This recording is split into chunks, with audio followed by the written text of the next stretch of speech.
So, Jason David Frank isn't someone I respect a lot. He's loud. I understand he has ADHD or whatever.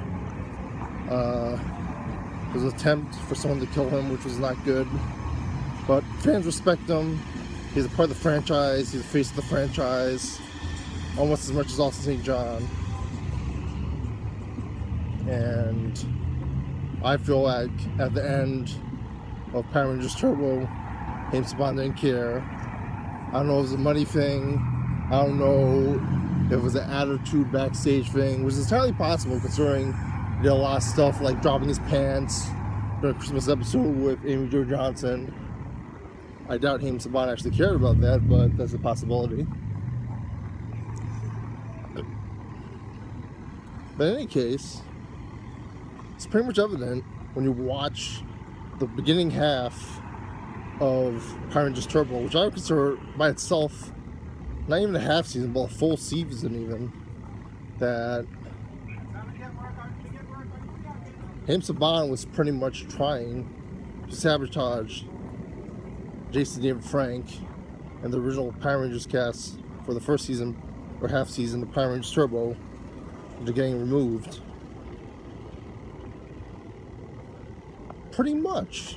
It wasn't even Jason David Frank. Kat had like a couple episodes, like the Wait and See episode where she had the Wait episode, and the episode with Lieutenant Stone's daughter. They don't get referenced again. It didn't help that Kat got removed from the show, but they didn't really amount to anything. Ratings went up after the new cast was brought in because the writing was better. They were sabotaged. It was a burn.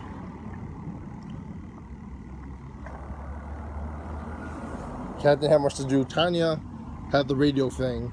That was like one episode. Every freaking episode, that first half of the season, had Justin in it. Justin. And he wasn't written as well, which I'll get to it later. He wasn't written well in that first half season. He would have like a go-kart of doom, or a bike of doom, or someone bullying him who doesn't look like he's the kid should even believe in belong in high school. Like, it was pretty ridiculous. That first half season sucked. It was one of the worst things ever by Power Rangers, and it's pretty much just as bad as the peace conference thing in the first season in the second season of Mighty Morphin, except they didn't actually write them off and fire them before they got them off the show. Like, they offered to pay them until they got rid of them off the show. Smart move.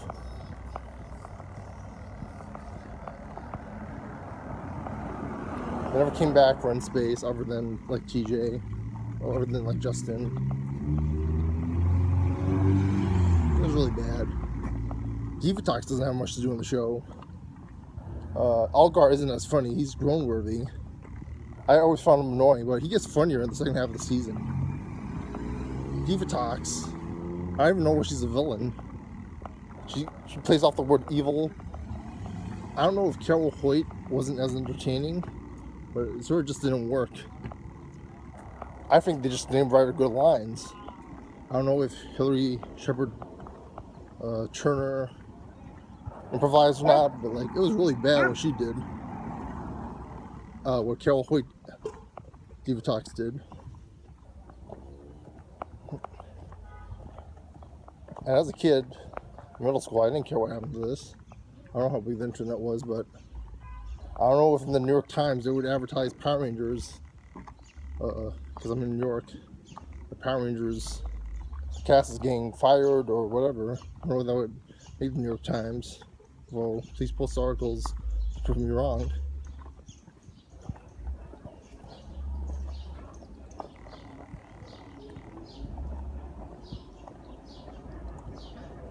They had a lot of opportunities. They could have made Tommy like what he did the first two seasons, Mighty Morphin. Sixth Ranger, Save the Day, etc.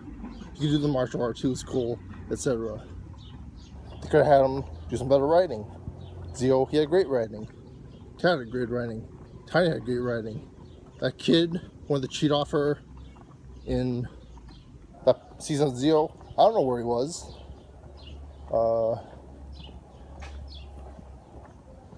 didn't help that Rocky left, but by the time of the movie, they could have already transferred the powers. They didn't do that. They tested the ratings first to see if they should stay. It didn't work. Although I expect some sabotage.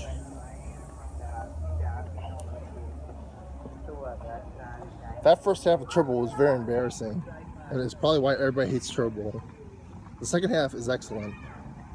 Cassie Chan is a kick-ass version of Kimberly. She does martial arts opposed to gymnastics. She has a great voice, which is why she's a voice actress now. And it does really well with the head bobs when they're doing the Power Rangers Turbo ADR. TJ, I think, sort of didn't work. And Carlos is running like a totally different character until the episode where he teams up with Adam again. Nobody remembers the two characters being together anyway. But that was pretty good, what they did with those two and their characters.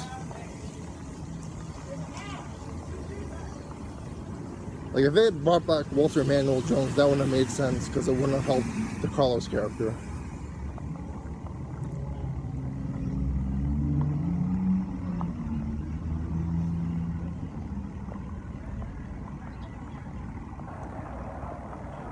Carlos's character, he wasn't bad for some odd reason. He goes on dates with Tracy Lynn Cruz, probably because there was some backstage stuff. They didn't even have lit up that in space. But they retconned that out a little bit after a while. You don't see her, Tracy Lynn Cruz, in Forever Red. There's some positive space too, but let's just get the Turbo.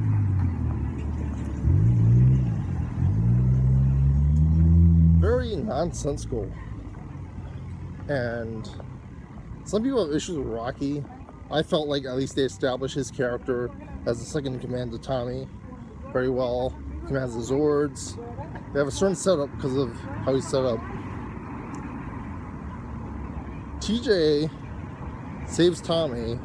That's the only, he does something. They do something with his character.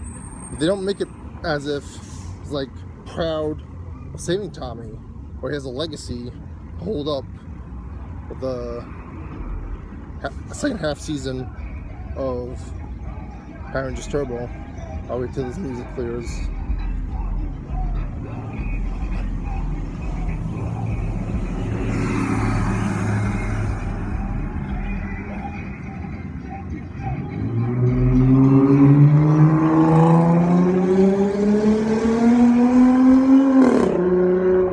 Power Rangers Turbo. So anyway, they have the whole Tommy driving a car thing, but that doesn't do anything with his character. That has to do with the theme of the powers, which sort of works. I'll probably stop talking a little bit until I pass this car. Power Rangers Turbo again.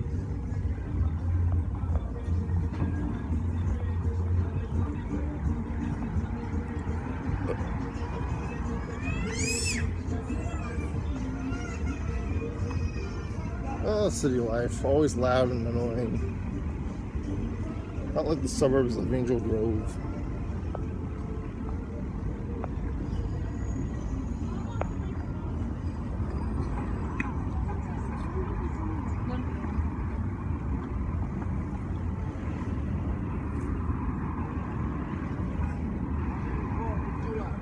How they introduce Tracy, not only how they introduce Tracy Lynn Cruz, but how they introduce the second half of the season and the new Power Rangers are weird.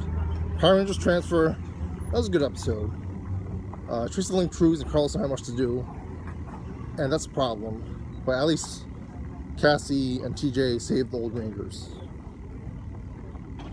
Tracy Lynn Cruz's intro episode, outside of the whole Carlos has the dark side to him, he doesn't save the day, he hurt somebody in a soccer game. That was good.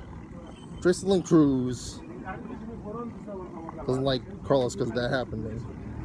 In addition, Tracy Lynn Cruz, her first episode as actual Ranger, the whole fashion jacket thing, that seemed very poorly done. I don't remember that's the original production order, but that doesn't really fit. I would have put it after the Phantom Ranger stuff. I didn't get to that. Another thing I would have done is having the RoboCop, I forgot his name is, Signal Man and Car Ranger, or Blue Centurion as a Six Ranger, or have the whole show revolve around him. You know, he looks like a toy as a voice actor. You don't have to, you know, pay for his physical appearance. He'd be sick and then you can voice over later, or you can find another voice actor. He doesn't need a physical placement. But they don't do that. They keep on not writing anything for anybody except maybe Justin, and sometimes don't even do that in the first season.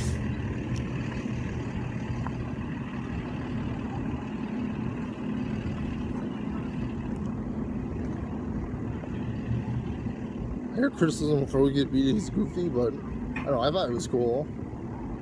He was done better than Robo Knight. Robo Knight could have been like a Blue Centurion-like character, like the Gray Centurion, the Red Centurion. They don't do that. Police officers, SPD, that worked. Can't wait for this train to leave.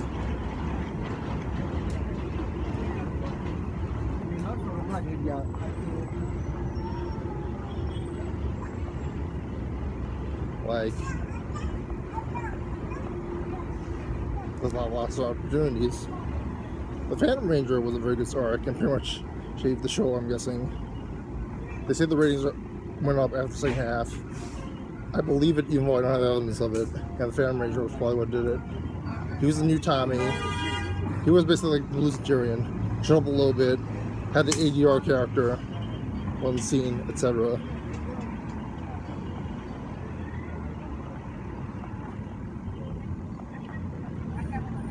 He has a romance with a Pink Ranger. He's a Six Ranger. Shows up sporadically. You don't see him.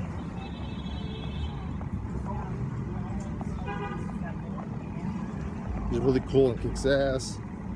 By this time, it wasn't, what's his name, from the second season of Mighty Morphin taking over the stunt work. I don't know when Koichi Sakamoto actually started. Was he from the first season, or did he come in the Lin series? Because that's interesting to think about. I also don't know if Lin and Draxler were both involved. I don't know if they were struggling to fight in that Power Ranger season Turbo. But that was interesting.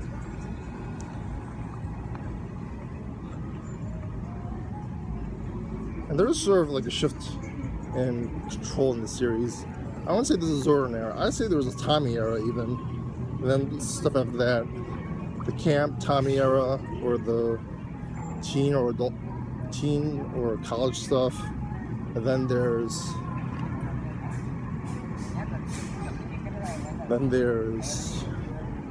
the Lin adult stuff. I think they might have done one like Lightspeed or something. We don't know how far they would have went with that. That's pretty much all I have to say. I think I got up to everything. I'm gonna watch the rest of stuff after Phantom Ranger, see where it goes. I remember Chasing Space being great. I'm very impressed with the second half of the season. I really hope it's up for the rest. Maybe I'll watch the rest of In Space after next year for that 15-year anniversary or whatever it is. And then I'm going to probably gonna do Magic Ranger soon, because in case you've seen my video, Mystic Force did really good in India with my videos, so I'm going to try and do that. I'm going to do Magic Ranger, the Mystic Force original footage, Magic Ranger footage, and hopefully that'll get like 1,000 views per video, like Mystic Force. And I'll see how that'll do. I'll see you guys later. Bye.